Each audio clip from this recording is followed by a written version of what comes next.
தேவனுக்கு மகிமை உண்டாகட்டும். எடுத்துக்கொள்ளலாம். சங்கீதம் 1வது சங்கீதம், அதில் 5-6 வசனத்தை நாம் வாசிக்க கேட்க போகிறோம்.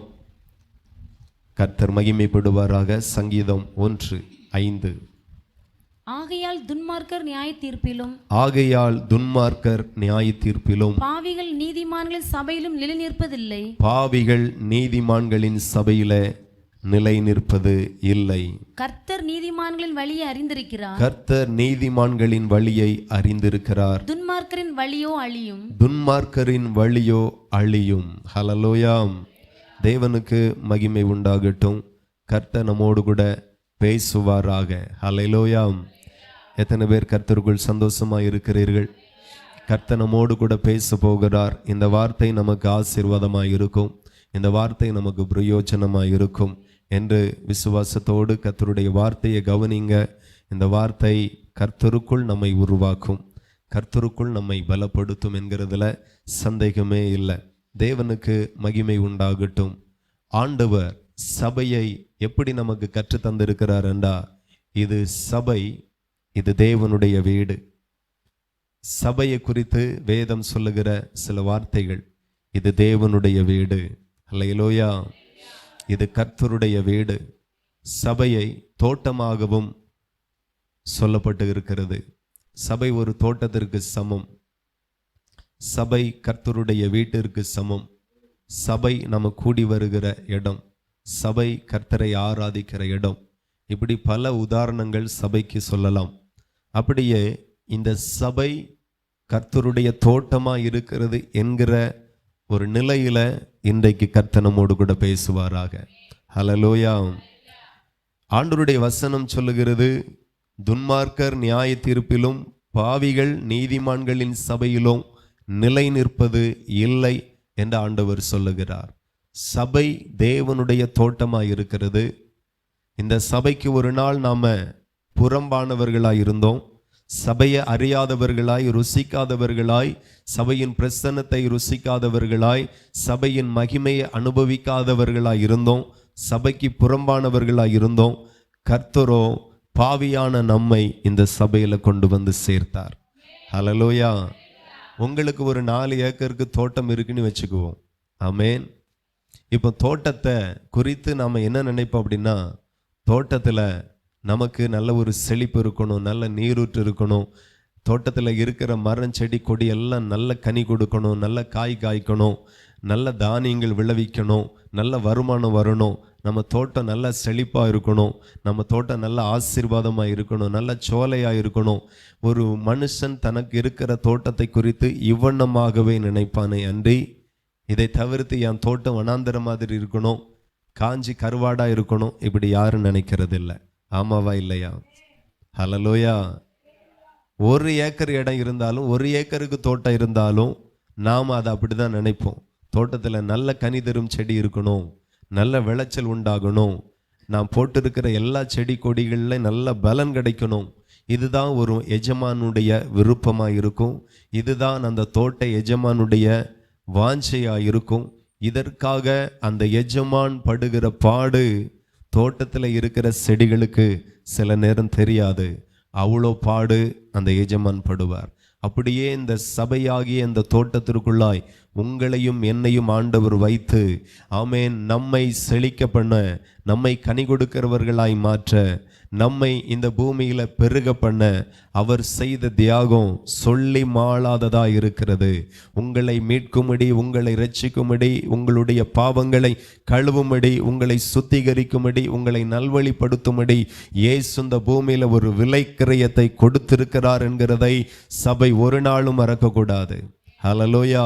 இயேசு மட்டும் இந்த பூமியில வராமல் இருந்திருப்பாரானால், சுவிசேஷத்தை பிரசங்கிக்காமல் இருந்திருப்பாரானால், சபையை கட்டி எழுப்பாமல் இருந்திருப்பாரானால், நாம உலகத்துல இன்றும் பாவிகளாய் இருந்திருப்போம். இன்றும் உலகத்துல பாவிகளாய் இருந்திருப்போம், துன்மார்க்கர்களாய் இருந்திருப்போம், தேவனை அறியாதவர்களாய் இருந்திருப்போம், சபைக்கு புறம்பானவர்களாய், தேவ ராஜ்யத்திற்கு புறம்பானவர்களாய் இருந்திருப்போம். ஆனா ஆண்டவருடைய வசனம் சொல்லுகிறது, ஆண்டவர் இயேசு கிறிஸ்து சொல்லுகிறார் லூக்கா 5:32, லூக்கா 5:32, ஆண்டவர் இவண்ணமாய் சொல்லுகிறார், நீதிமான்களை அல்ல நீதிமான்களை அல்ல பாவிகளை மனம் திரும்புகிறதற்கு அழைக்க வந்தேன் என்றார். பாவிகளை மனம் திரும்ப அழைக்க வந்தேன் என்று இயேசு கிறிஸ்து சொல்லுகிறார். ஹல்லேலூயா. எங்கே இருந்து வந்தார்? பரலோகத்திலிருந்து வந்தார். பிதாவின் வலது பரிசத்தில் இருந்து இறங்கி வந்தார். ஒரு கன்னியின் வயிற்றில குழந்தையாக இந்த பூமியில ஒரு மனுஷனாக, பாடுள்ள மனுஷனாக பிறந்து வளர்ந்து ஒவ்வொரு கிராமமாய் போய் பிரசங்கித்தார். எதற்காக அப்படின்னா, பரலோகத்தின் தேவன் பாவிகளை வெறுக்கிறார். பாவிகள் ஒரு நாளும் பரலோகத்துக்கு போக முடியாது. பாவிகள் ஒரு நாளும் பரலோக சந்தோஷத்திற்குள் பிரவேசிக்க முடியாது. பாவிகளுக்கு ஒரு மரணாக்கினை இருக்கிறது. பாவிகளுக்கு இந்த பூமியில ஒரு பெரிய நியாய தீர்ப்பு இருக்கிறது. பாவிகளுக்கு அக்கினியும் கந்தகும் எரிகிற கடலிலே பங்கடைவார்கள் என்று சொல்லி இருக்கிறது. ஸோ இப்படிப்பட்ட ஒவ்வொரு பாவிகளும் அவர்கள் பெறப்போகிற பங்கு வேற மாதிரி இருக்கிறது. நரகாக்கினைக்குள்ளாய் போவார்கள். அவர்களை மீட்டெடுக்கும்படியாக தான் அந்த பாவிகள் மனம் திரும்பி நீதிமானாய் மாற வேண்டும் என்று சொல்லி அந்த பாவிகள் மனம் திரும்பி வேசித்தனத்திற்கு நேராய், விபச்சாரத்திற்கு நேராய், விக்கிரக ஆராதனைக்கு நேராய், துன்மார்க்கத்திற்கு நேராய், ரவுடிஷத்துக்கு நேராய், கொலைக்கு நேராய், கொள்ளைக்கு நேராய் இருக்கிற அத்தனை பேரும் மனம் திரும்பி என் சபைக்குள்ளாய் வந்து நீதிமானாய் மாற வேண்டும் என்கிறதற்காக தான் இயேசு பரலோகத்திலிருந்து இறங்கி வந்தார். கரங்களை தட்டி தேவனை மகிமைப்படுத்து. ஹல்லேலூயா. ஒவ்வொரு கிராமமாய் போனார். மனம் திரும்புங்கள், பரலோக ராஜ்யம் சமீபித்திருக்கிறது என்று சொல்லி பார்க்கிறவர்களை எல்லாம் பார்த்து சொல்லி இந்த பரலோகத்தை குறித்து பிரசங்கித்தார். மனம் திரும்புதலை குறித்து பிரசங்கித்தார். கனிகளை குறித்து பிரசங்கித்தார். தனக்கு நன்மையாய் தோன்றுகிற எத்தனையோ வழிகளில மனுகுலம் பயணித்து கொண்டிருந்தது. தனக்கு பிடிச்ச மாதிரியான பாதை, தான் விரும்புகிறதான பாதை, தனக்கு நல்லதா தோன்றுகிற பாதையில மனுகுலம் ஆயிரமாய், லட்சமாய், கோடியாய் ஜனங்கள் போய் கொண்டிருந்தார்கள். அந்த ஜனங்களை சந்திக்க தான் இயேசு வந்தார். மனம் திரும்புங்கள், பரலோக ராஜ்யம் சமீபித்திருக்கிறது என்று சொல்லி அந்த பாவிகளுடைய பாவங்கள் மன்னிக்கப்படும்படிதான் சிலுவையில் இயேசு கிறிஸ்து இரத்தத்தை சிந்தி ஜீவனை கொடுத்து பாவிகளுக்காக மரித்து உயிரோடு 3வது நாள் எழும்பினார். இது அத்தனையும் செய்தது எதற்காக அப்படின்னா, பாவிகளுக்காக, நமக்காக, தேவனை அறியாதவர்களுக்காக, இஸ்ரவேல் அல்லாத ஜாதிகளுக்காக இயேசு கிறிஸ்து இதெல்லாம் செய்தார். அவர் செய்து முடிக்கும் போது மறுபடியும் சீசர்களை எழுப்பி அவர்களும் இயேசு கிறிஸ்துவை போல சுவிசேஷம் சொல்லி பாவிகளை சபைக்கினராய் கொண்டு வந்து ஒரு கூடுகையை ஏற்படுத்தி, ஒரு ஆராதனை ஏற்படுத்தி ஆண்டவர் அவ்வண்ணமாக சபையாகிய தோட்டத்தை நித்தமும் கட்டி கொண்டு வந்தார். நாள்தோறும் கட்டி கொண்டு வந்தார்.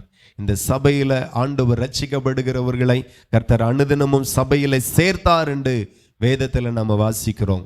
அதுல ஒரு நபராக தான் கர்த்தர் உங்களை தெரிந்து கொண்டார். அதுல ஒரு நபராக தான் கர்த்தர் என்னை அழைத்து வந்தார். அதுல ஒரு நபராக தான் என்னை இந்த சபைக்கு ஊழியக்காரனாய் மாற்றினார். ஹல்லேலூயா. இப்ப நாம எல்லாரும் இந்த சபை ஆகிய தோட்டத்திற்குள்ளாக வைக்கப்பட்டு இருக்கிறோம். இப்ப தோட்டம் என்று சொல்லி வந்தா அந்த தோட்டத்துல பயிர்கள் மாத்திரம் இருக்காது, களைகளும் இருக்கும். இருக்குமா இல்லையா? எந்த தோட்டத்தை பார்த்தாலும் பயிர்கள் மாத்திரம் இருக்காது, களைகளும் இருக்கும். அதே அனுபவத்தில் தான் இன்னைக்கு சபைகளிலையும், அநேக சபைகளில், நம்ம சபைகளிலையும் ஆண்டவர் என்ன விரும்புகிறார்? இந்த தோட்டத்திற்கு ஆண்டவர் நல்ல ஒரு வேலை அமைத்திருக்கிறார். உங்களுக்கு தெரியாது உங்களுக்கு எத்தனை அடுக்கு பாதுகாப்புக்குள்ளாய் கர்த்தர் உங்களை வைத்திருக்கிறார் என்று உங்களுக்கு தெரியாது. ஹல்லேலூயா. எலிசா பார்க்கிறான், தன்னை சுத்திலும் அக்கினி ரதங்கள், அக்கினி குதிரைகள், அக்கினிமயமான தேவதூதர்கள் தன்னை சுற்றிலும் இருக்கிறதை எலிசா பார்க்கிறான்.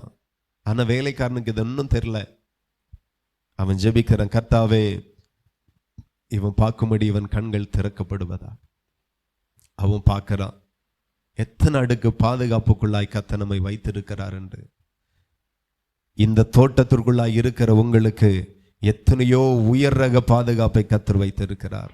ஹல்லேலூயா. இந்த தோட்டத்துல நல்ல செடிகளாய், நல்ல கொடிகளாய், நல்ல மரங்களாய் இருக்கிற உங்கள் மேல எத்தனையோ அடுக்கு பாதுகாப்பை கர்த்தர் வைத்திருக்கிறார்.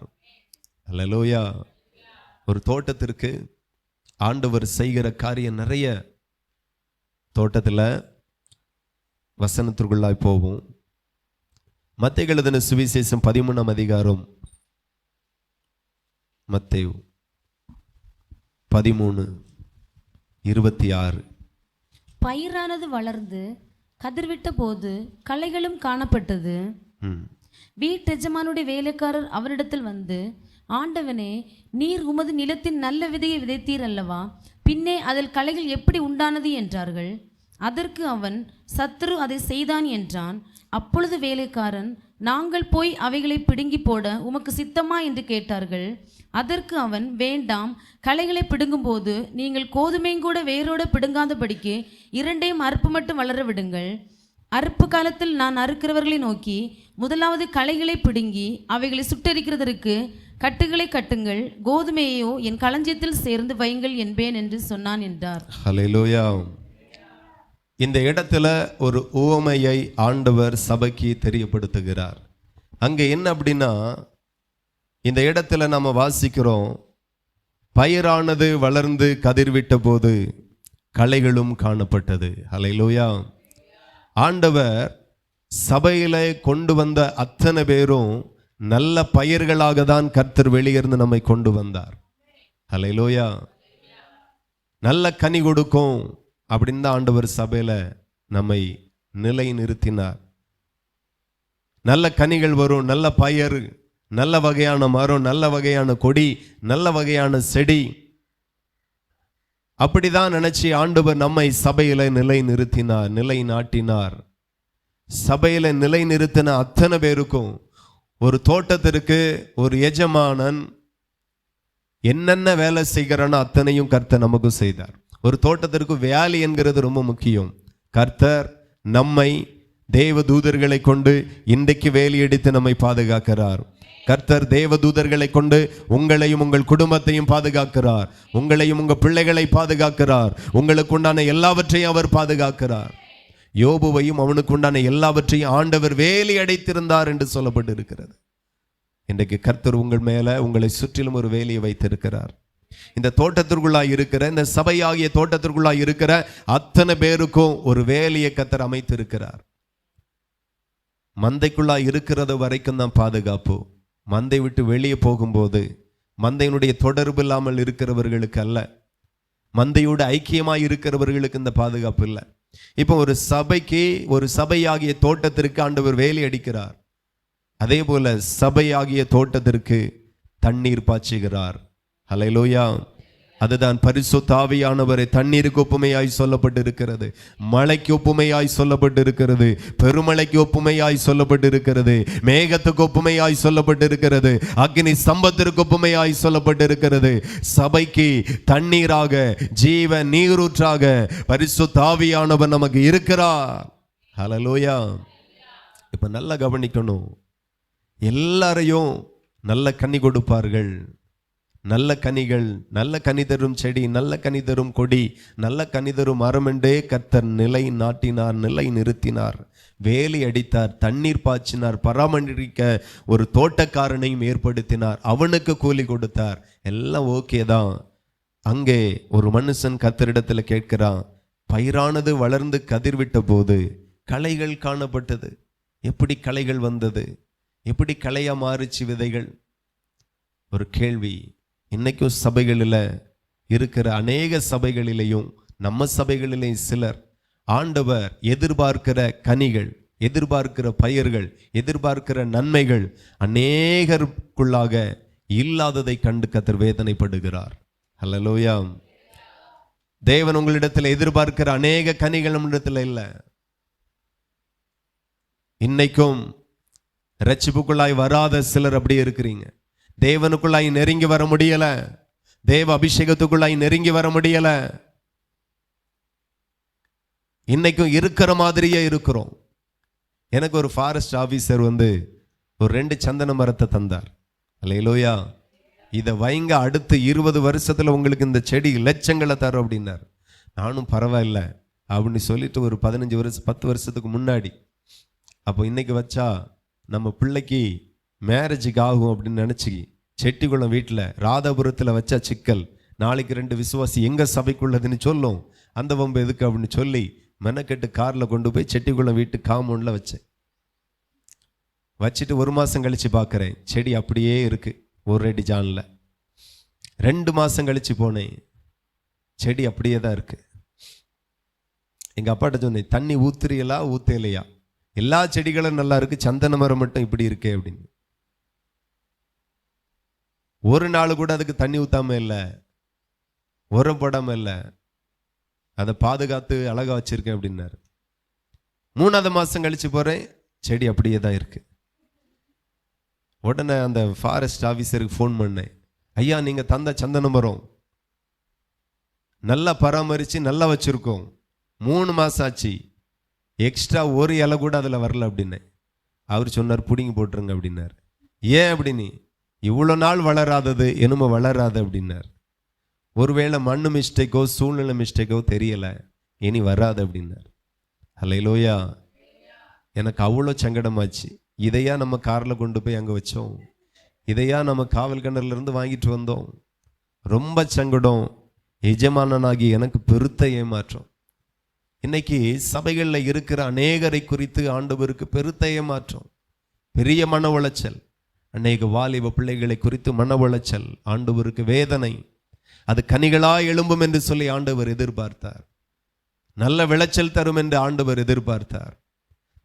தேவனுக்கு உகந்த கனிகள் வெளிப்படும் என்று சொல்லி எதிர்பார்த்தார். கர்த்தருக்கு பிரயோஜனமான மரங்களாய் எழும்பும் என்று சொல்லி எதிர்பார்த்தார். கனத்துக்குரிய பாத்திரங்கள் அதில் செய்யப்படலாம் என்று தேவன் எதிர்பார்த்தார். ஒன்றுக்கும் பிரயோஜனம் இல்லாத செடிகளாக இன்றைக்கும் சபைகளில் நிறைய பேர் இருக்கிறார்கள். கர்த்தர் வேதனைப்படுகிறார். ஹல்லேலூயா. இன்னைக்கு நமக்கு இருக்கிற என்ன பிரச்சனை, நெருங்க மாட்டோங்கிற ஆண்டவரோடு நெருக்கம் இல்லை. 1 வருடத்திற்கு முன்பதாக வேற ஒரு சபையில் ஐக்கியமாக இருந்த ஒரு சகோதரிக்கு பிசாசை துரத்தி விட்டோம், விடுதலானார்கள். அல்லேலூயா. அதுக்கு பிறகு சபைக்கே வரல. 6 மாதம் கழிச்சு என்ன ஒரு கிராமத்தில் போகும்போது அங்கே அந்த சகோதரி நின்று கொண்டிருந்தார்கள். அப்போ அந்த குடும்பத்திற்காக ஜெபிக்கும் போது ஆண்டவர் மிகுந்த வேதனையோடு அந்த மகளோடு தீர்க்க தரிசனமாய் என்னை கொண்டு பேசினார். மகளே, நான் உன்னை நேசிக்கிறேன், நான் உன்னை விரும்புகிறேன், நீயோ விலகி விலகி விலகி போகிறாய். என்னுடைய அன்புக்குள்ளாய் வாய், என்னுடைய சபைக்குள்ளாய் வாய் அப்படின்ட்டு ஒரு 4 வார்த்தை ஆண்டவர் பேசினார். வரவே இல்லை. மறுபடியும் போன வெள்ளிக்கிழமை நம்ம சபைக்கு ஆண்டவர் கொண்டு வந்தார். ஹல்லேலூயா. 1 வருஷத்துக்கு முன்னாடி பிசாசை துரத்தினேன். மறுபடியும் கையை வைக்கும்போது அதே பிசாசு உள்ளிருந்து சத்தமிட்டு. ஹல்லேலூயா. நான் சொல்லுகிறேன், யார் இருக்க வேண்டிய இடத்துல யார் இருக்கிறா என்று கவனிக்கணும். தேவன் வாசம் பண்ணுகிற இந்த சரீரத்தில் நான் சொல்லுகிறேன், தேவனுக்கும் சரீரம் தான் வேணும், தேவனுடைய ஆவியானவருக்கும் நம்ம சரீரம் தான் வேணும். பிசாசுகளின் ஆவிக்கும் யார் தான் வேணும்? நீங்க தான் வேணும். உங்க சரீரம் தான் வேணும். அவனுக்கும் ஒரு ஆணுடைய சரீரம் வேணும், அவனுக்கும் ஒரு பெண்ணுடைய சரீரம் வேணும். அவன் வாசம் பண்ணுகிற ஒரு ஆலயமே ஒரு மனுஷனும் மனுஷன்தான். தேவனுடைய ஆவியானவர் வாசம் பண்ணுகிற ஆலயமே ஒரு ஆணுடைய சரீரம், ஒரு பெண்ணுடைய சரீரத்தில் தான் வாசமாயிருக்கிறார். நீங்களே தேவனுடைய ஆலயமாய் இருக்கிறீர்கள். இந்த ஆலயத்திற்குள்ள யார் இருக்கணுமோ அவர் இல்லை, யார் இருக்கக்கூடாதோ அவன் இருக்கிறான். அப்போ அந்த ஆத்துமா யாருக்கு இடம் கொடுக்கிறது கவனிக்கணும். களைகள் நல்ல செடிகளாய் இருக்க வேண்டியவர்கள், நல்ல கொடிகளாய் இருக்க வேண்டியவர்கள், நல்ல கனி தர வேண்டியவர்களாய் இருக்க வேண்டியவர்கள். யார் இருக்க வேண்டிய இடத்துல யார் இருக்கிறா? இதெல்லாம் எதை காட்டுகிறது? நான் அப்படி யோசித்தேன், வேதனைப்பட்டேன். 6 மாசத்துக்கு முன்பதாக எவ்வளோ பெரிய தேவன் உன்னிடத்துல வந்து கெஞ்சினார், நீ துணிகரமாக இருந்தாய். அவர் இருந்த அவன் வாழ்க்கை மாறி இருக்கும். ஹல்லேலூயா.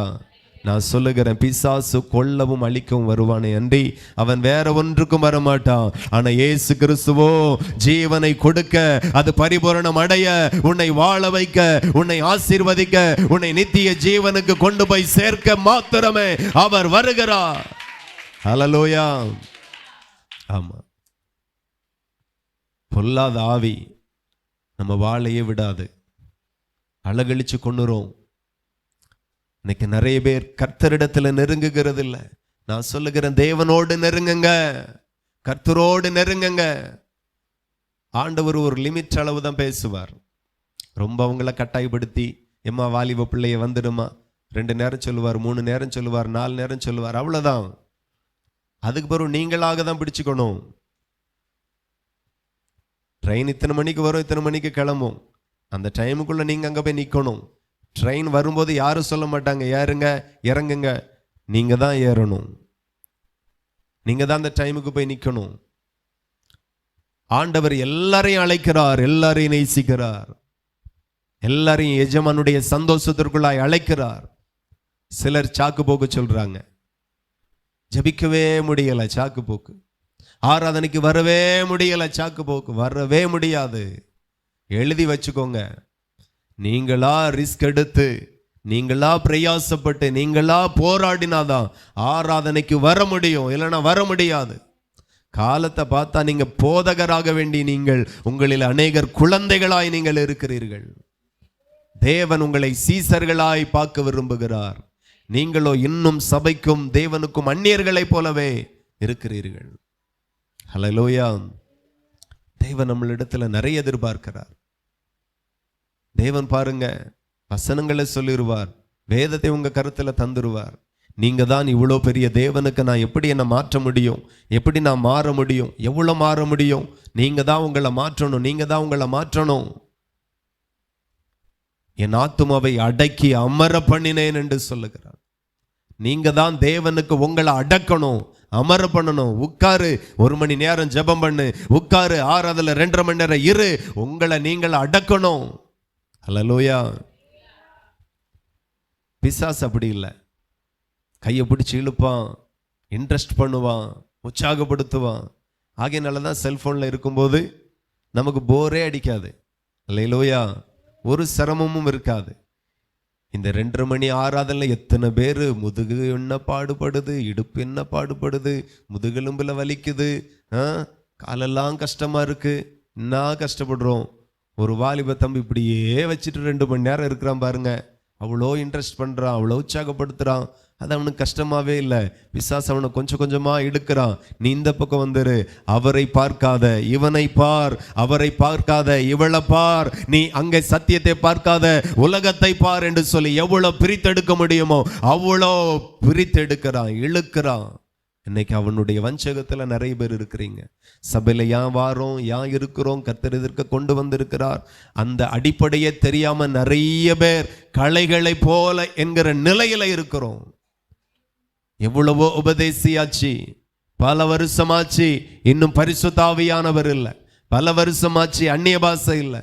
பல வருஷமாயாச்சு ஞான ஸ்நானம் இல்லை. பல வருஷமாயாச்சு திருவிருந்து இல்லை. சபைகளிலே கலைகளை போல நாம இருக்கிறோம். ஹல்லேலூயா. ஒரு ஆவிக்குரிய வளர்ச்சி இல்லை.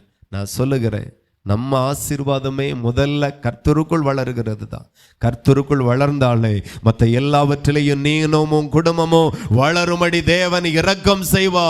நீ வளர வேண்டியதே கர்த்தருக்குள்ளாக தான். ஜெபத்துல, ஆராதனையில, உபதேசத்துல, சத்தியத்துல, ஆமென், அபிஷேகத்துல நீ வளரணும். அபிஷேகம் எவ்வளோ மேன்மையானது என்கிறது நிறைய பேருக்கு தெரியாது.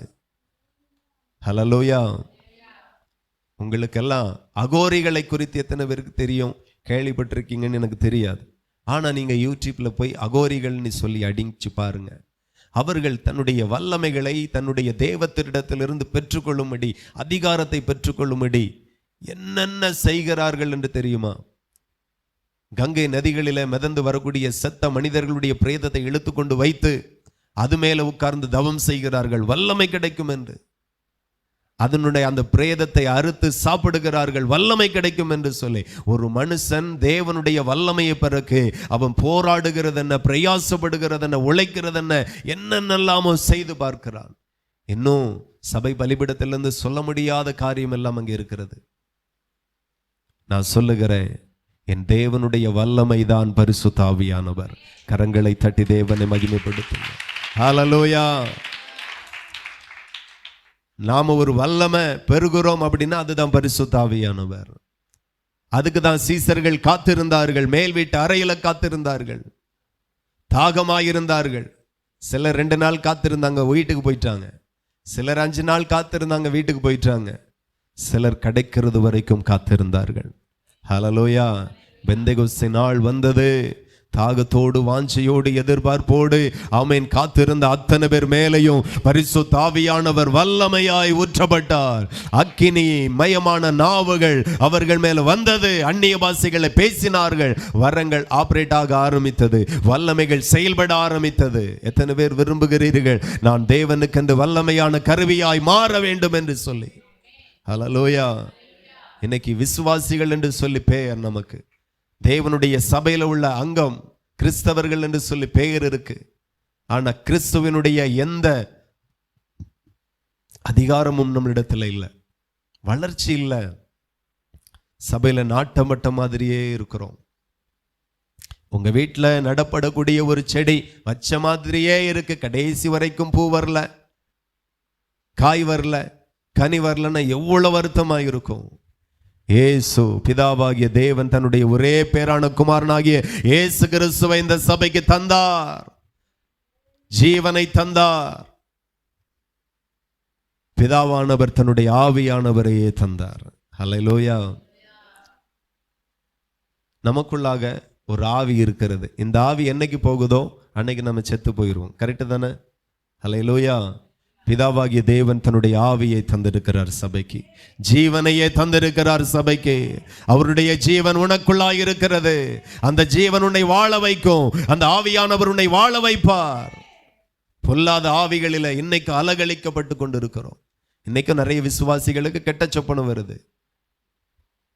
ஹல்லேலூயா. நான் சொல்லுகிறேன், கெட்ட சொப்பனை வந்துன்னா நீங்க கர்த்தரோடு இல்லைங்கிறது அடையாளம். கொஞ்சம் கடினமா பேசணும்னா இந்த மாதிரி பேசலாம். கெட்ட சொப்பனை வருதுன்னா நீங்க சரியில்லாத ஆளுன்னு அர்த்தம். எத்தனை பேர் கெட்ட சொப்பனை வருதுன்னு நான் கேட்க மாட்டேன், நீங்களே யோசிச்சுக்கோங்க. இன்னைக்கு இதெல்லாம் சாதாரணமாய் பார்க்கப்படுகிறது. கெட்ட சொப்பனை தானே, நாளைக்கு பைபிளை தலைக்கு மாட்டில் வச்சுட்டு தூங்குவோம், வராது. அடுத்த நாளைக்கு 2 நாள் பார்க்குறோம், வருது. அப்போ விளக்கு மாற வைப்போம், வராது. விளக்கு மாற வச்சாச்சு, அப்பவும் வருது. அப்போ செருப்பையும் சேர்த்து வைப்போம். இப்போ தலைக்கு மாட்டில் விளக்குமாறு, கால் மாட்டில் செருப்பு, ஆனாலும் வருது. நான் சொல்லுகிறேன், ஒருவர் இருந்தா ஒண்ணு வராது. ஹல்லேலூயா. ஒருவர் இல்லைன்னா மொத்தமும் வரும், மொத்த அசுத்தமும் வரும். இதுதான் உண்மை. இது தெரியாம மாத்தி மாத்தி என்னெல்லாம வச்சுட்டு படுக்கிறோம். நாங்க இதெல்லாம் ட்ரை பண்ண ஆட்கள் தான். எல்லாம் ட்ரை பண்ணோம். விளக்கு மரம் வச்சுட்டு படுத்த நான், ஹல்லேலூயா, செருப்பு வச்சுட்டு படுத்த நான்.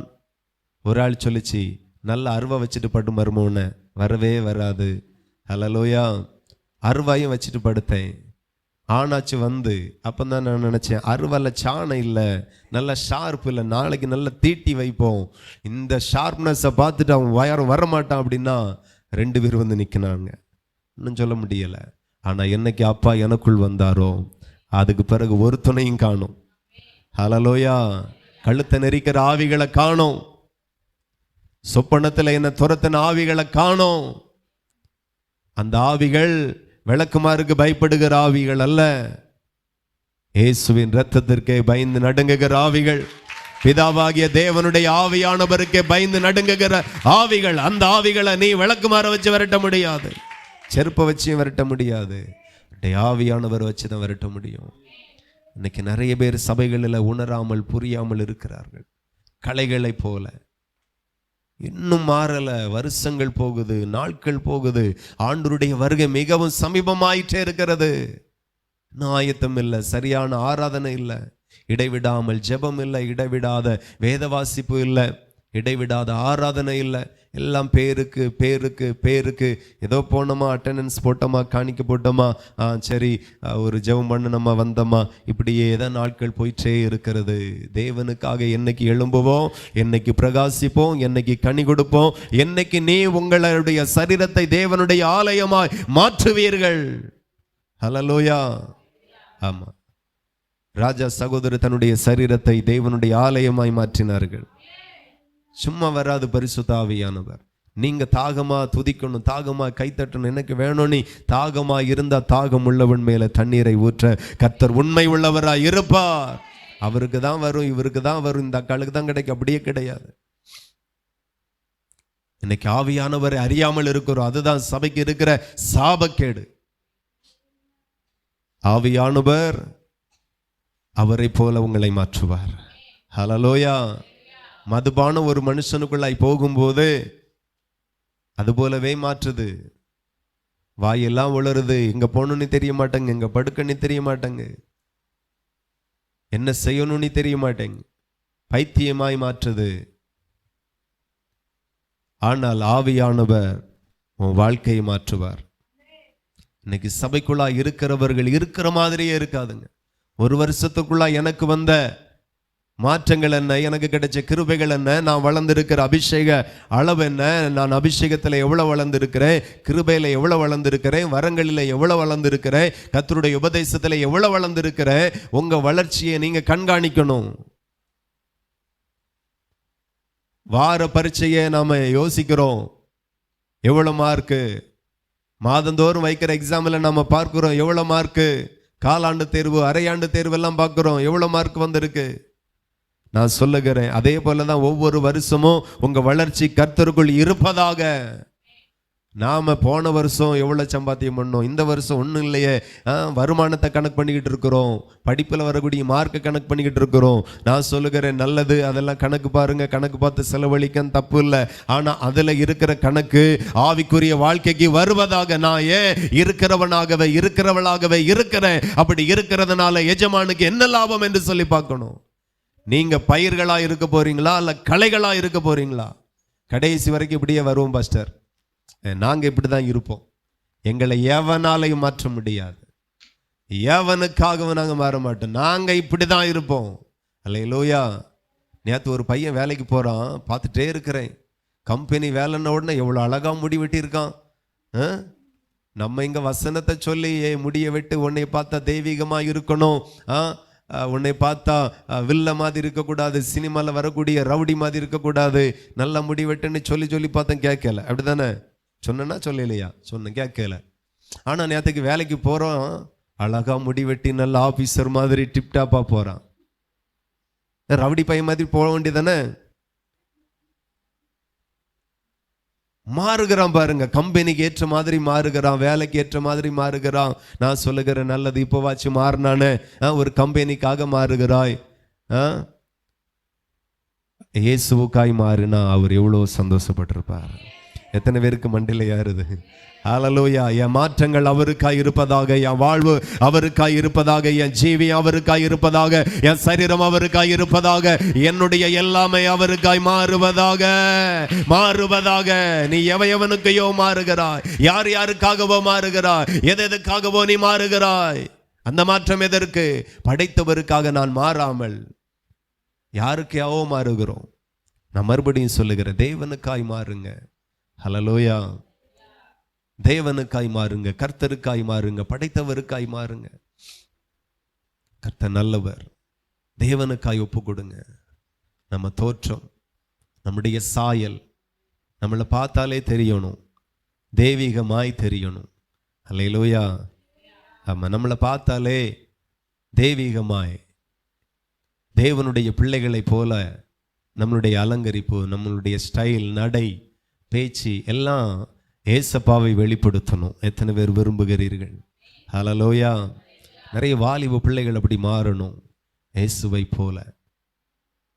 இன்னைக்கு சபையில கர்த்தர் அதற்கு தான் நம்மளை வைத்திருக்கிறார், அதற்காக தான் வேலை அடித்திருக்கிறார், அதற்காக தான் சபையில நீர் பாய்ச்சப்படுகிறது. பரிசுத்த ஆவியானவர் எதற்காக?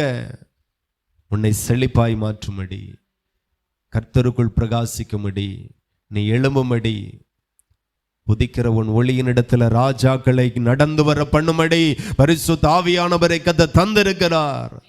இந்த ஆவியை பெற்ற நீங்கள் ஆசீர்வதிக்கப்பட்டவர்கள். இன்னைக்கு யாருக்கும் நீங்க தேவையில்லை, ஆனா ஒரு நாள் எல்லாருக்கும் நீங்க மட்டும்தான் தேவையான நபராக மாற போறீங்க. அப்படிப்பட்ட நபராக கர்த்தர் உங்களை மாற்றுவார். ஹல்லேலூயா. இந்த உலகத்துல எத்தனையோ மனுஷன் தான் மாறணும் மாறணும்னு துடிக்கிறான், அதுக்காக என்னெல்லாமோ செய்கிறான். ஹல்லேலூயா. சிலருக்கு ரவுடியா மாறணும்னு ஆசை, அதுக்காகவே பிரச்சனை பண்ணுவான், அதுக்காகவே வம்பு பண்ணுவான், அதுக்காகவே வெட்டு குத்துன்னு இறங்குவான். கேஸ் நிறைய ஆச்சுன்னா தான் ஆமா A1 ரவுடி, A+ ரவுடி அப்படிலாம் மாற முடியும். கடைசியில் ஒரு நாள் என்கவுண்டரில் போட்டு தள்ளிடுவான். இப்படியாக மாறணும். எதற்காக மாறுகிறோம்? அந்த அறிவே கிடையாது. நான் சொல்லுகிறேன், இயேசு கிறிஸ்து உங்களை அவரை போல மாற்றவே விரும்புகிறார். ஹல்லேலூயா. எத்தனை பேர் அவரை போல மாறணும்னு விரும்புகிறீர்கள்? ஹல்லேலூயா. அவர் உங்களை அவரை போல மாற்றும்படிதான் பரிசுத்த ஆவியானவரை தருகிறார். ஆகையினால ஆவில நிரம்பி ஜெபிக்க பண்ணுகிறார், ஆவில நிரம்பி துதிக்க பண்ணுகிறார், ஆவில நிரம்பி ஆராதிக்க வைக்கிறார். அந்த சபைகளிலே நிலைத்திருங்க. உங்க வாழ்க்கை மாறுகிறது நீங்க பாப்பீங்க. நீங்க கர்த்தருக்குள் வளருகிறதை பாப்பீங்க. ஜீவ தண்ணீர் இல்லாம ஒரு மனுஷனும் ஆண்டவருக்குள்ளாய் வாழ முடியாது, வளர முடியாது. ஒரு தோட்டத்திற்கு நீர் பாய்ச்சாவிட்டால் அங்க இருக்கிற செடிகளும் கொடிகளும் மரங்களும் வளராது. வளரும்படிதான் கர்த்தர் நீர் பாய்ச்சுகிறார். ஹல்லேலூயா. அது இன்னும் வளரும்படிதான் உரம் போடுகிறார். உரம் கர்த்தருடைய வசனத்தை குறிக்கிறது. ஒவ்வொரு செய்தியும் கர்த்தருக்குள்ளாக உங்களை மாற்றும். எத்தனை பேருக்கு புரிகிறது? ஒவ்வொரு செய்தியும் உங்களை மாற்றும். எனக்கு நிறைய பேர் நினைக்கலாம், யூடியூப் என்கிறது ஏதோ உலகத்துல 4 காரியத்தை தெரிஞ்சு கொள்ளக்கு. நான் சொல்லுகிறேன், இந்த பூமியில ஒரு நாள் நன்மை தீமை அறியத்தக்கதான கனியை புசிக்காதது வரையிலும் எல்லாமே நன்மை மாத்திரமே இருந்தது. நன்மை தீமை அறிகிற கனியை புசித்த பிறகு எல்லாவற்றிலையும் நன்மையும் இருக்கு தீமையும் இருக்கு என்கிற அந்த சாபம் எல்லா நன்மைக்குள்ளாகவும் புகுந்தது. இந்த பூமியில செல்போன் நன்மைக்காக தேவன் வைத்திருக்கிறார், யூடியூப் நன்மைக்காக வைத்திருக்கிறார். அநேக உபதேசங்கள், அநேக சத்தியங்களை உங்களுக்கு கொண்டு சேர்க்கும்படியாக, சத்தியத்தில் வளரணும், உபதேசத்தில் வளரணும், ஆண்டவருடைய வசனத்தில் வளரணும் என்கிறதற்காக தான் இவ்வளோ. எதற்காக டிவி, எதற்காக கேமரா? இயேசு கிறிஸ்துவினுடைய சுவிசேஷத்தை பிரசங்கிக்கும்படியாக தான் இவைகள் எல்லாம் கண்டுபிடிக்கப்பட்டது. ஹல்லேலூயா.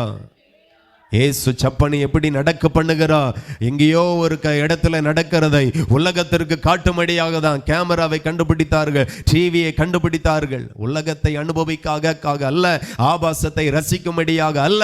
அதுக்கு பிற்பாடு பிசாசானவன் அதில் கொண்டு வந்து திணித்தது. நன்மையெல்லாம் நன்மைக்குள்ளாக எல்லாம் தீமையும் வந்தன. நான் சொல்லுகிறேன், தீமையை விட்டு நன்மையை பின்பற்றுங்க, பாவத்தை விட்டு பரிசுத்தத்தை பின்பற்றுங்க.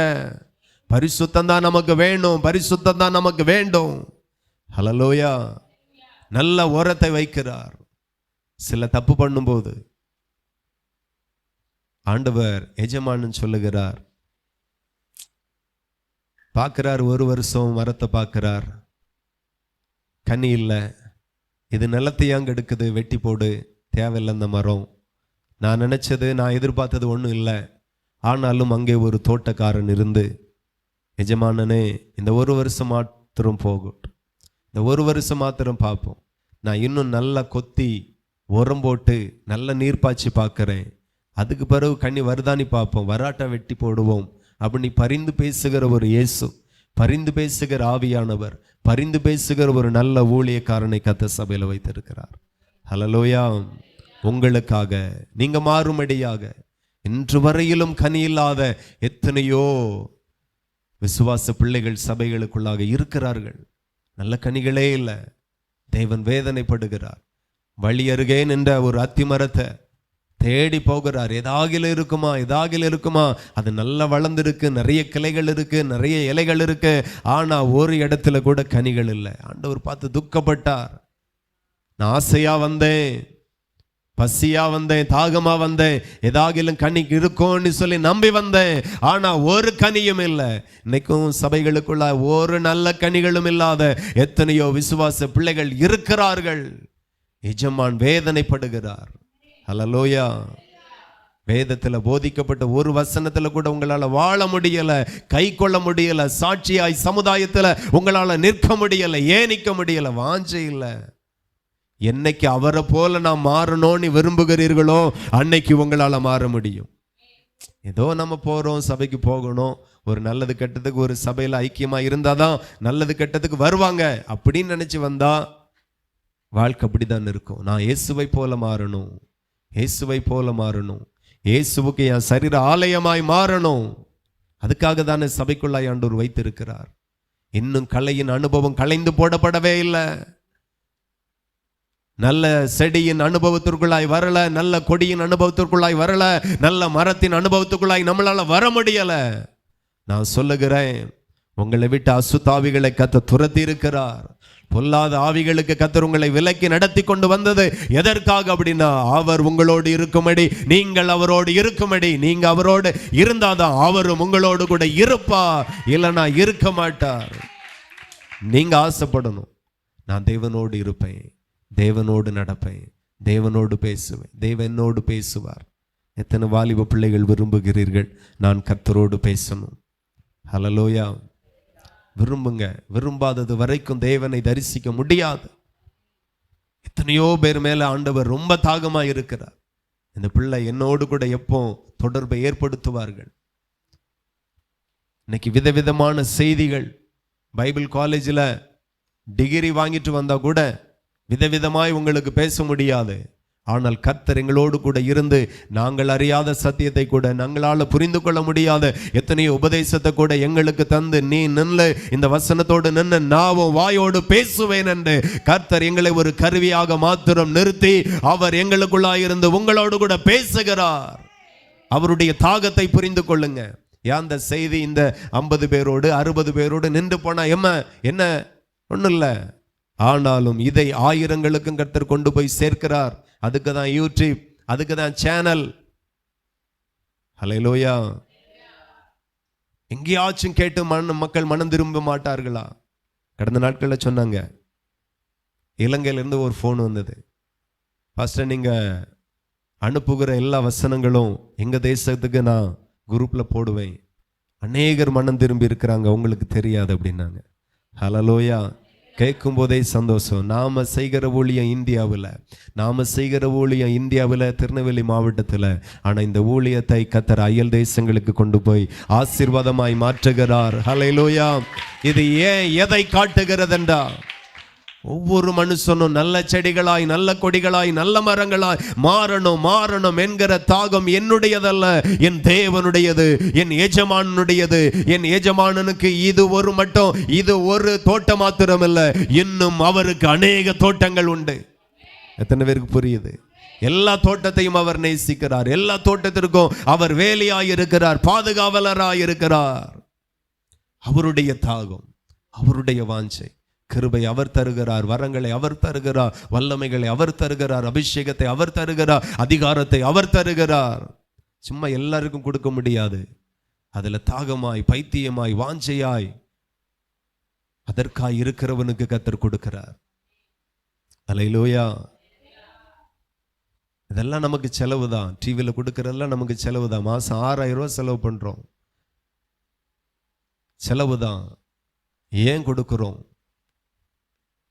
கர்த்தர் கொடுக்க வைக்கிறார். ஹல்லேலூயா. இந்த ஒரு செய்தி ஒருவருக்காகிலும் பிரயோஜனமாய் இருக்கட்டும் என்று சொல்லி கர்த்தர் உங்களோடு கூட பேசுகிறார். நிறைய வார்த்தைகள் பார்த்தீங்கன்னா, மத்தேயு எழுதின சுவிசேஷம் 13:5 வாசிப்போம். சில விதை அதிக மண்ணில்லாத கற்பாறை இடங்களில் விழுந்தது. மண் ஆழமாய் இராததினாலே அது சீக்கிரமாய் முளைத்தது. வெயில் ஏறின போதோ தீந்து போய் வேர் இல்லாமையால் உலர்ந்து போயிற்று. ஹல்லேலூயா. தேவனுடைய பிள்ளைகள் கவனிக்கணும். சில விதைகள் கற்பாறை உள்ள இடத்துல விழுந்தது போல இன்னைக்கு அநேகருடைய இருதயம் இருக்கிறது. பலம் கொடுக்க முடியல, வளர முடியல. ஆனா ஆண்டவர் எதிர்பார்க்கிறார், இன்னைக்கு போட்ட இந்த விதையாகிய வசனத்துல என் பிள்ளைகளிடத்துல நான் குறைஞ்சது ஒரு 30 மடங்கு நான் எதிர்பார்க்கிறேன். ஹல்லேலூயா.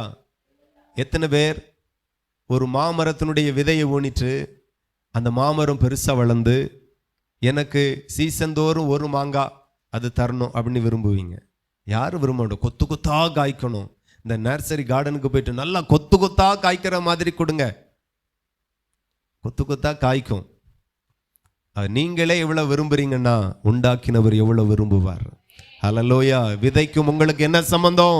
செடிக்கும் உங்களுக்கு என்ன சம்பந்தம்? மரத்திற்கும் உங்களுக்கு என்ன சம்பந்தம்? ஆமா, நீங்களே அவ்வளவு விரும்புகிறீர்கள், எதிர்பார்க்கிறீர்கள் என்றா இவைகளை உண்டாக்கின தேவன் எவ்வளவு எதிர்பார்ப்பார். ஹல்லேலூயா. நிறைய எதிர்பார்க்கிறார். அவர் விதைக்கிறதெல்லாம் 30 மடங்கு, குறைஞ்சது ஒரு 60 மடங்கு, குறைஞ்சது ஒரு 100 மடங்கு ஆண்டவர் எதிர்பார்க்கிறார். நம்மிடத்துல பலன் இல்லை. இன்னைக்கும் நிறைய சபைகளில் உபதேசம் சொன்ன முகம் ஒரு மாதிரி போயிடும். நிறைய பேர் எங்க ஆசீர்வாதத்தை பிரசங்கிக்க மாட்டாங்களா அங்கே கார் பிடிச்சி வண்டியை பிடிச்சி காரில் போய் ரொம்ப தூரமாக இருந்தாலும் பரவாயில்ல 4 வார்த்தை ஆறுதலாக சொல்லுவாங்க. ஆறுதல் தான் வேணும் கடைசி வரைக்கும். ஆண்டவருக்காக ஆதாயமான ஒரு மனுஷனா கடைசி வரைக்கும் நீங்கள் மாற மாட்டீங்க.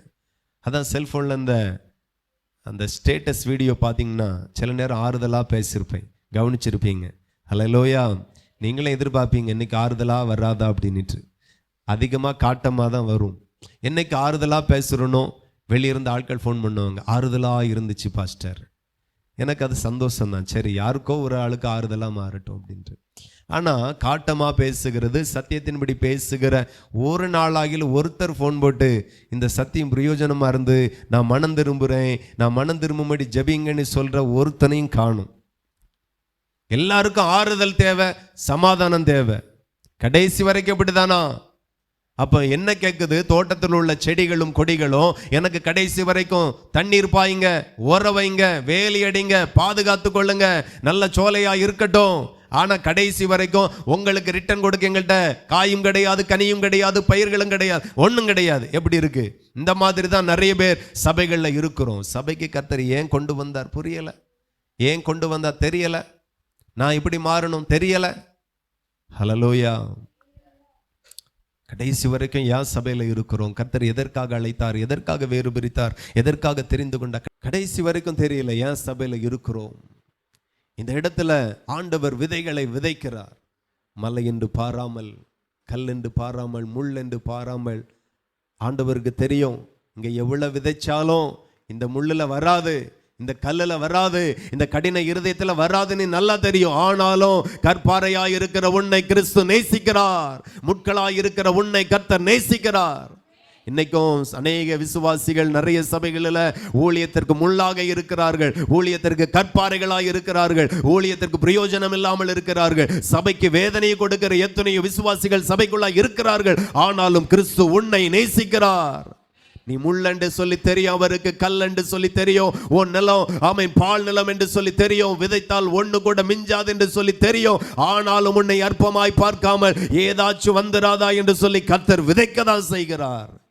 சத்தியத்தை உனக்கு மறைக்கல, உபதேசத்தை உன்னை மறைக்கல, அபிஷேகத்தை உனக்கு விலைக்கு வைக்கல, அவருடைய இரத்தத்தை உனக்கு விலைக்கு வைக்கல, அவருடைய சரீரத்தை விலைக்கு வைக்கல. இன்றைக்கும் அவருடைய பந்தியில உன்னை உட்கார வைத்து அவருடைய இரத்தத்தை உனக்கு சிந்துகிறார், அவருடைய சரீரத்தை உனக்கு கொடுக்கதான் செய்கிறார், அவருடைய ஆவியை உனக்கு கொடுக்கதான் செய்கிறார். நீ கற்பாறை என்று சொல்லி உன்னை ஒதுக்கல, விலக்கல. நீ என் இயேசுவுக்கு வேண்டும், அவர் உன்னை நேசிக்கிறார். திரும்ப திரும்ப திரும்ப திரும்ப ஆண்டவர் உன்னை அழைக்கிறார். நீயோ எங்கேயோ இருக்கிறாய். ஹல்லேலூயா. மனம் திரும்புங்க. வாரத்தில் ஒரு கதன ஆராதனைக்கு ஆண்டவர் அழைக்கிறார். முடியல. தினந்தோறும் எவ்வளோ நேரத்தை வேஸ்ட் பண்றோம். அந்த வேஸ்ட் பண்ணக்கூடிய நேரத்தை வேதத்தை வாசிச்சா நல்லா இருந்திருக்கும். உபதேசம் என்ன சொல்லுகிறன்னு வேதத்தை ஆராய்ந்தா நல்லா இருந்திருக்கும். தேவனை குறித்து சிந்தை உள்ளவர்களாக இருந்தால் நல்லா இருந்திருக்கும். எவ்வளவோ டைம் வேஸ்ட் பண்ணுறோம், எவ்வளவோ நேரத்தை வீணடிக்கிறோம். கொஞ்சம் மாறினா உன் வாழ்க்கையை கர்த்தர் மாற்றி போடுவார். ஹல்லேலூயா. எந்த மனுஷனையும் பிரகாசிக்கிற மெய்யான ஒளியாக இருக்கிறார். ஹல்லேலூயா. இந்த உலகத்தில் உன்னால் பிரகாசிக்க முடியலை, ஆனால் கிறிஸ்துக்குள்ளே நீங்கள் வந்திருக்கிறீங்க. இந்த கிறிஸ்து உங்களை பிரகாசிப்பார். ஹல்லேலூயா. உன் வெளிச்சம் இருளாகாது, உன் வெளிச்சம் அந்தகாரப்படாது, உன் வெளி முன்னிலும் அதிகமாய் பிரகாசிக்கும். கர்த்தர் பிரகாசிக்க பண்ணுவார். பிரகாசிக்க பண்ணதான் எண்ணெயாகிய பரிசுத்த ஆவியை உன்மேல ஊற்றிக்கொண்டே இருக்கிறார். ஹல்லேலூயா.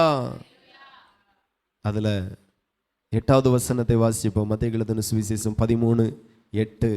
சில விதையோ நல்ல நிலத்தில் விழுந்தது, சிலது 100, சிலது 60, சிலது 30 பலன் தந்தது. கேட்கிறதற்கு காதுள்ளவன் கேட்க கடவன் என்றார். ஹல்லேலூயா. காதுள்ளவன் கேளுங்க.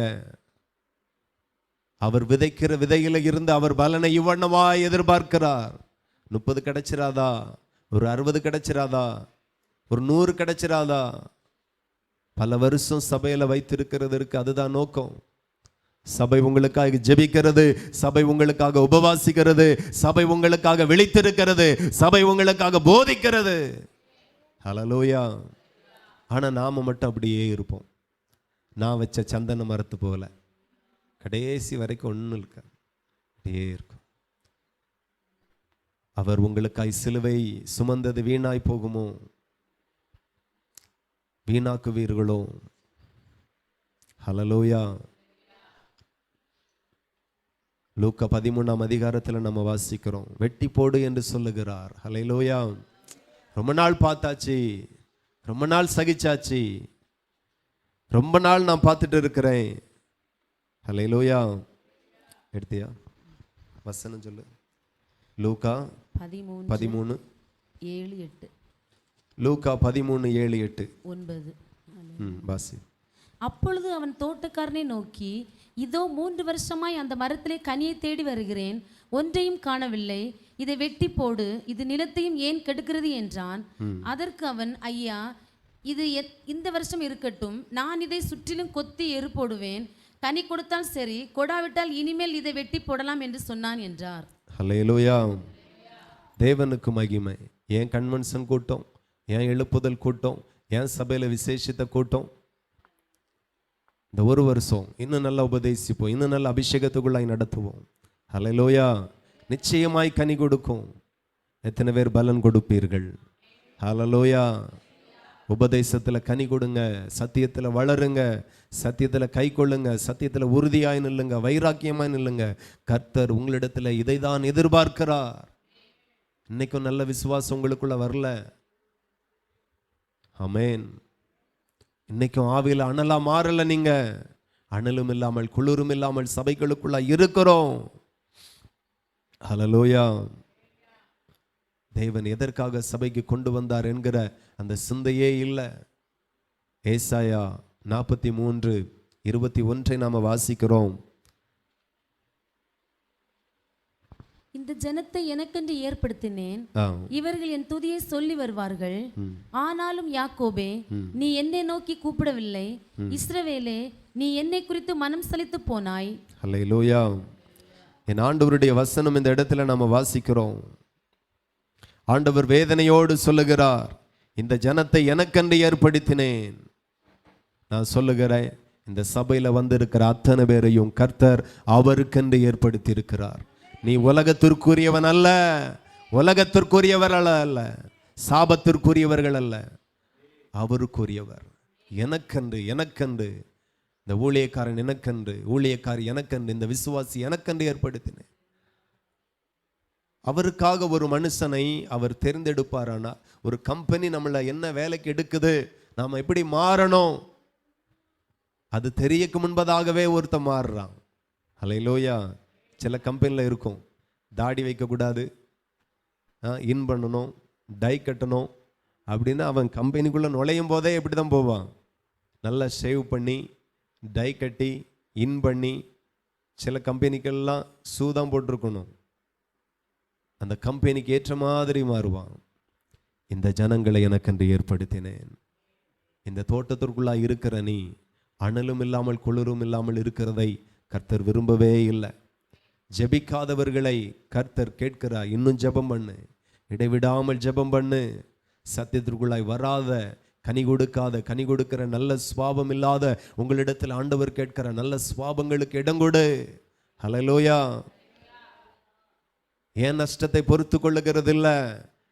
நஷ்டம் வருதா, கஷ்டம் வருதா, ஒரு மனுஷன் கஷ்டத்தை கொடுக்கிறானா, நஷ்டத்தை கொடுக்கிறானா, சகித்து நிற்போம்.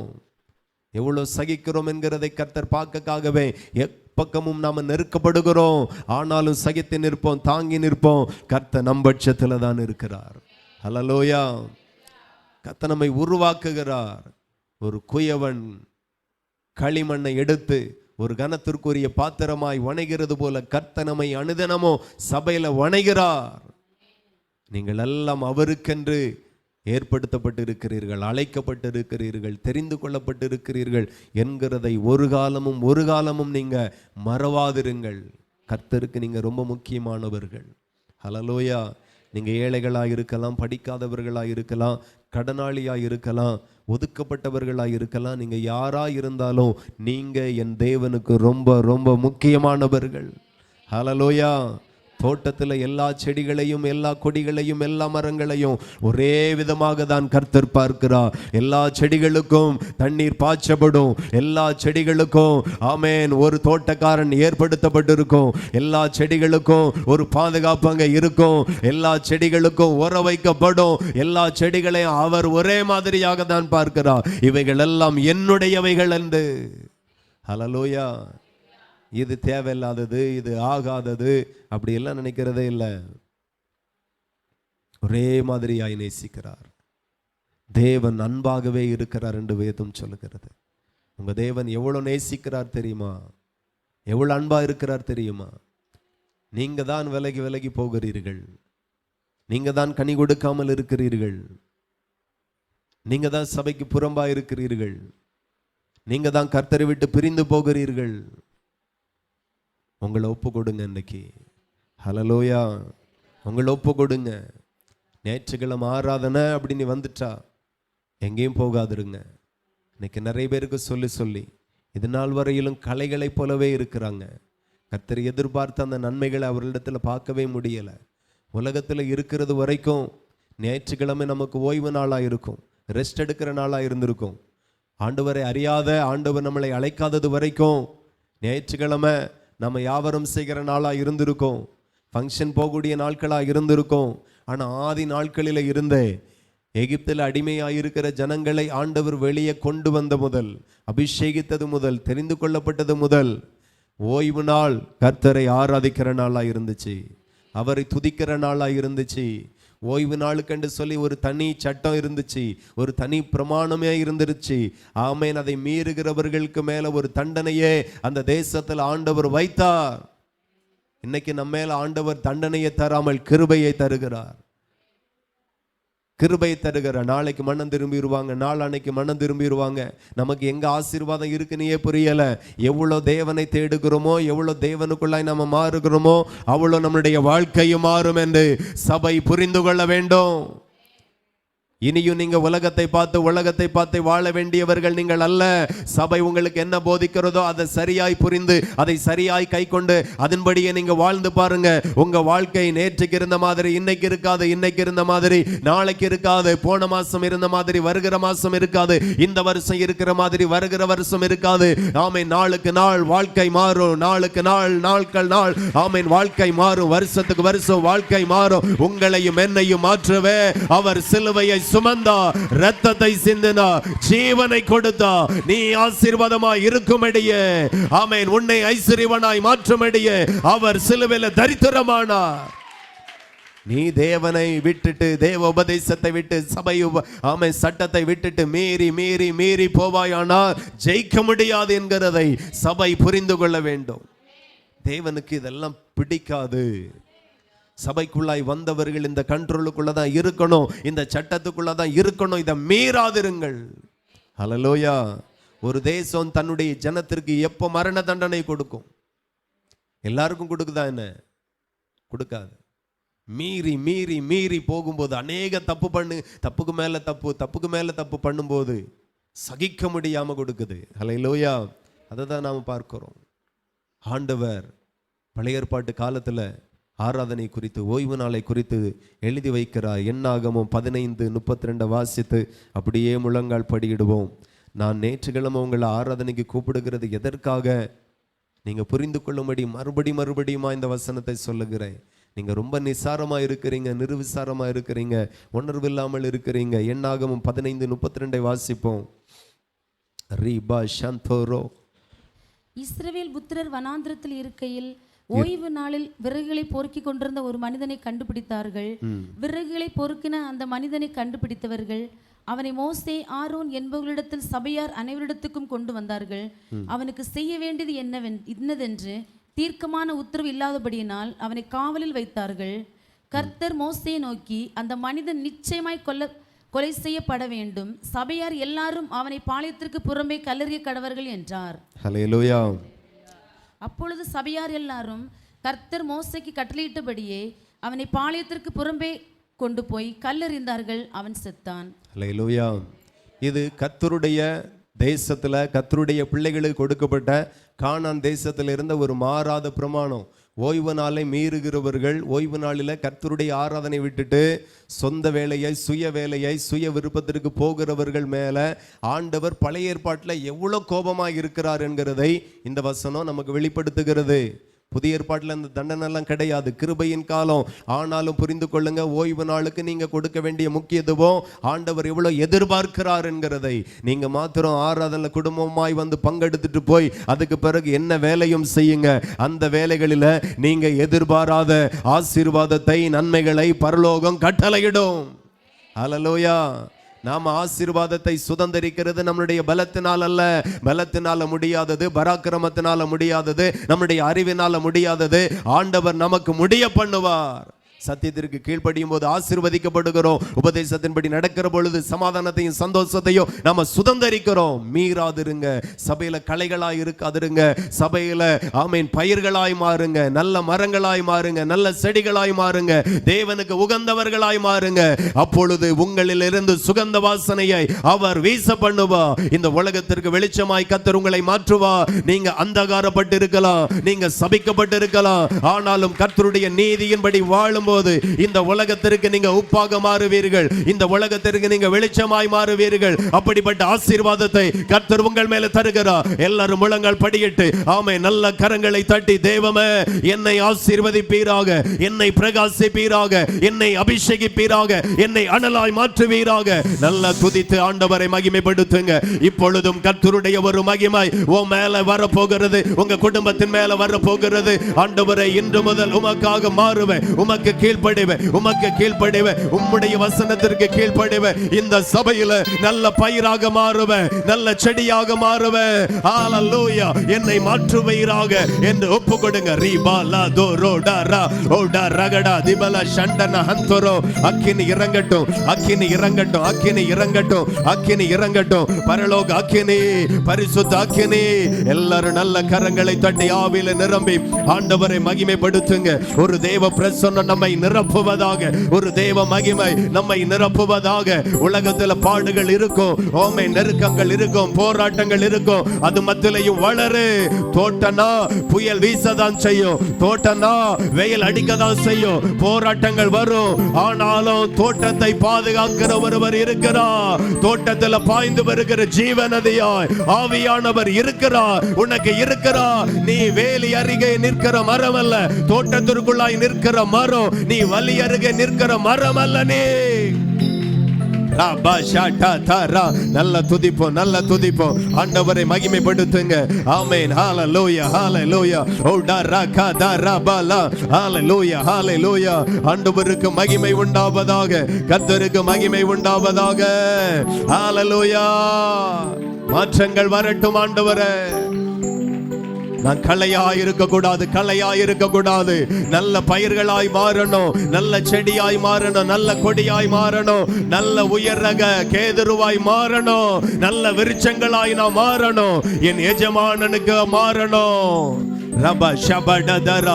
நல்ல கனிகள் உண்டாகட்டும், நல்ல சுவாப கனிகள் உண்டாகட்டும். கேளுங்க, கேளுங்க. நல்ல கரங்களை தட்டி ஆண்டவரே உம்முடைய அபிஷேகத்தில் என்னை மாற்றுவீராக. ரபா ஷடதரா கதரா மமா ரபோடா திகதனா ஷண்டோரோ. நல்லவரே, மகிமை மகிமை சுத்திகரிங்கப்பா. தேவையில்லாத சுவாபங்கள், தேவையில்லாத உலக கவலைகள், உலக ஆசை இச்சைகள் எல்லாம் மாறட்டும். கிறிஸ்துவுக்காய் மாறணும், கிறிஸ்துவுக்காய் மாறணும், கிறிஸ்துவுக்காய் எழும்பணும், கர்த்தருக்காய் எழும்பணும். அந்த பாக்கியம், அந்த கிருபை, அந்த ஸ்லாக்கியத்தை மட்டும் எங்களுக்கு தாருங்க. நீ பின்னிட்டு பாராதே, நீ பின்னிட்டு பாராதே, உலகத்தை பாராதே, சத்தியத்தை பாரு, கர்த்தரை பாரு, உபதேசத்தை பாரு, தேவனை பாரு. அவர்தான் உன்னை வாழ வைக்கிறவர். நன்றி, நன்றி. எங்களை ஒப்பு கொடுக்கிறோம் ஐயா. நாங்க சபையில நல்ல பயிர்களாய் நாங்கள் மாறணும், நல்ல பயிர்களாய் மாறணும். நல்ல பயிர்களை ஆண்டவர் களஞ்சியங்களிலே சேர்ப்பா. பதரையோ அக்கினியிலே போட்டு சுட்டரிப்பார். களைகள் எல்லாம் பயிர்களாய் மாறுகிறதற்காய் நன்றி. தெய்வம் மாற்றினதற்காய் நன்றி. ஆசீர்வதிங்க, வழி நடத்துங்க. இயேசுவின் நாமத்தில் ஜெபிக்கிறோம். ஜெபங்களும் நல்ல பிதாவே, ஆமென். ஆத்துமாவே கர்த்தரை ஸ்தோத்திரி. என் முழு உள்ளமே பரிசுத்த நாமத்தை ஸ்தோத்திரி. நாத்துமாவே கர்த்தரை ஸ்தோத்திரி. கர்த்தர் செய்த சகல உபகாரங்களை மறவாதே. ஆமென். கர்த்தராகிய இயேசு கிறிஸ்துவினுடைய கிருபையும் பிதாவாகிய தேவனுடைய அன்பும் பரிசுத்த ஆவியின் ஐக்கிய சினை காவலும் இன்றும் இன்னும் சதா காலமும் நாம் அனைவரோடும் இன்னும் இருப்பதாக. ஆமென். ஹல்லேலூயா.